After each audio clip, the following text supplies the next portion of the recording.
Hey everyone, this is Moody. I'm a Sonic fan since I was 11. I've been into video games since I was at least 5 years old. It started with CD games that you can put in old computers, and then later game consoles. Now, I wasn't always a Sonic fan. I started as a Mario fan, which I'm still am, by the way. As a kid, I would play any game, whether they be good or bad. I don't remember how old I was, but it was during the Wii console was around, and I didn't have it at first, but my cousins did. They had some games for the Wii, including Mario Party. I don't remember which one. I just know that it's a Mario Party game, and we have fun. Seriously, the games they have is really fun. And you know what?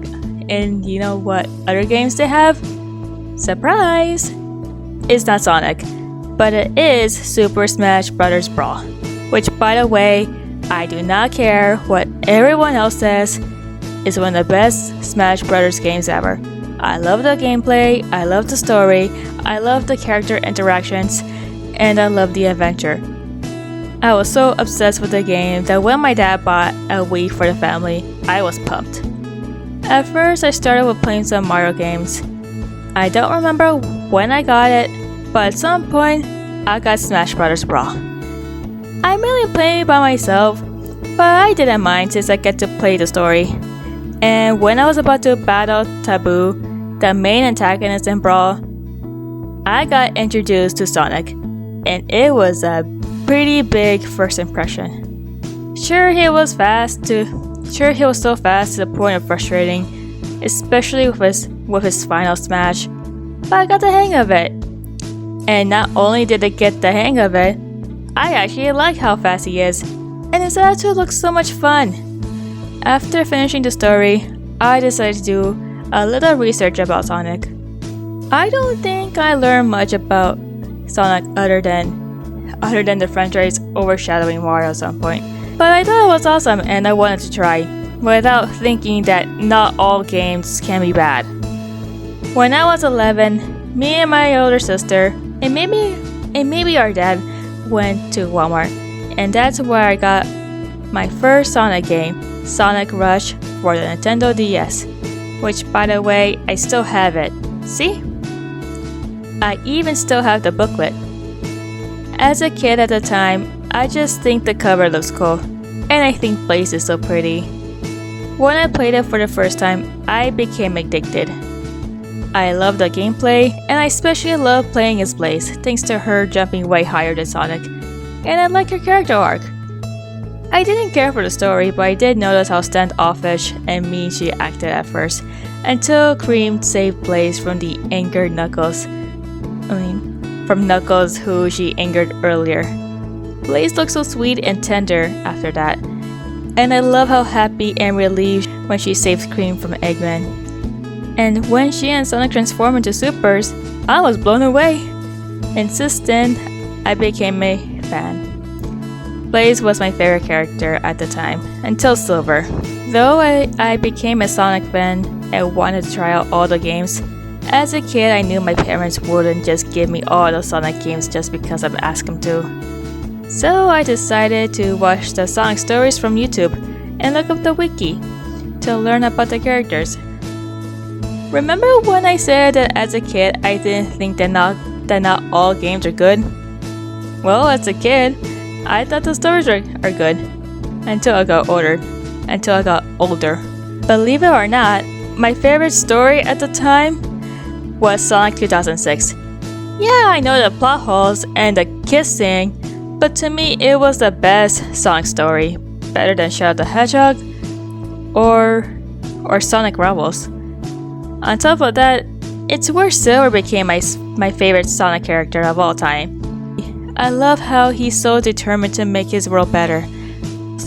How he's so selfless and courageous that he's willing to be a vessel for Iblis. And I love his kind heart. Like when he gave the sleeping Elise a Chaos Emerald, or how he finds the desert so beautiful. He became my favorite character since then, and he still is. I love him so much that I didn't get into the Archie comics until I learned he's there. which sadly I didn't like how they portrayed him. Speaking of which, I didn't get around the games since they've been so much a hit or a miss, but the comics are probably the main reason why I stayed as a Sonic fan. I didn't bother to read all the comics since there's too many for me to read, so I ended up comic hopping or reading certain issues at random, particularly the ones that piqued my interest. I was taking an interest in the post-Genesis wave part of the comics, but then the Shattered World Crisis happened, and eventually got fed up. Thanks to the art taking forever, as in like 3 to 5 years forever. I was more interested in its spin-off series, Sonic Universe, since there's other things involved besides the world being in literal pieces. I didn't get interested in the mainline comics again until the ending of the Shattered World Crisis, since it's finally over and we were going to have new stories. At least we're supposed to. I had my problems with Archie Sonic, but I was genuinely sad when I learned that it was cancelled, including Sonic Universe. I was looking forward to new adventures and more new characters. I have a DeviantArt account, and when I got a link for a petition to bring back the Sonic comics again, but with IDW publishing it, I immediately signed it. Like many others, I didn't know if they're going to continue the series where Sonic Archie left off, or if they're going to have new stories with new characters. So I waited and waited until I moved on to other things.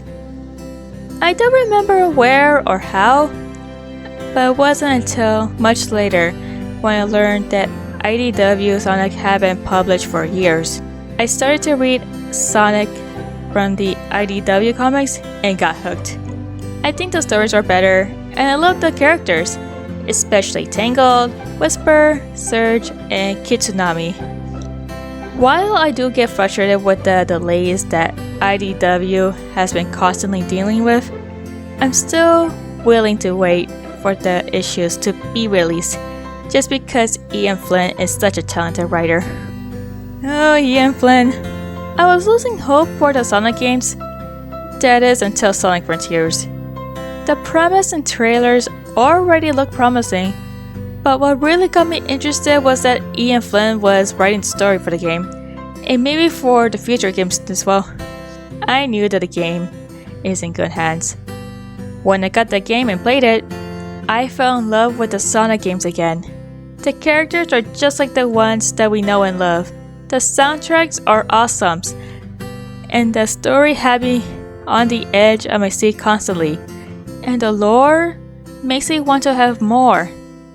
My favorite part of the story is how they address Tails' inconsistency. They acknowledged that, but they didn't try to make fun of it. They talked about it maturely, as if they're apologizing to the fans about Sonic Forces, and maybe even for all the years of how they treated the characters. Sonic Frontiers is not perfect.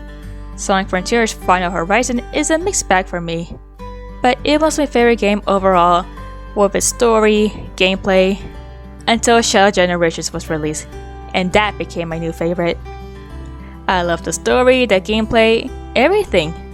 I love how Ian Flynn decided to take concepts that failed previously and give them another chance to be interesting or fun. I mean, come on! Kingdom Valley was from Sonic 2006. You know, the game that nearly ended the Sonic franchise as a whole. Sunset Heist was from Sonic Forces, the most laughable Sonic game ever. Black Doom debuted in Shadow the Hedgehog 2005, the second most laughable Sonic game. But Ian Flynn, rather than rewriting them, forgetting them, or even making fun of them, saw their potential and brought them out at their fullest. I find it so inspiring. It also helps that it's something that I want for everyone to do when it comes to bad writing. Most fans, and maybe even professional writers, will take anything that failed and either make fun of them or try to forget them, or just rewrite them just to make them worse. To me personally, that's immature. I prefer making the best out of the worst things when it comes to writing, whether it be characters or story. And Ian Flynn does that, and I want to do something like that. Please note, I do not have the skills to be a writer, but the least I can do is come up with concepts. And I want to start with the most hated character in Sonic history. Who is it? You guys just have to wait and see. Until then, see you later!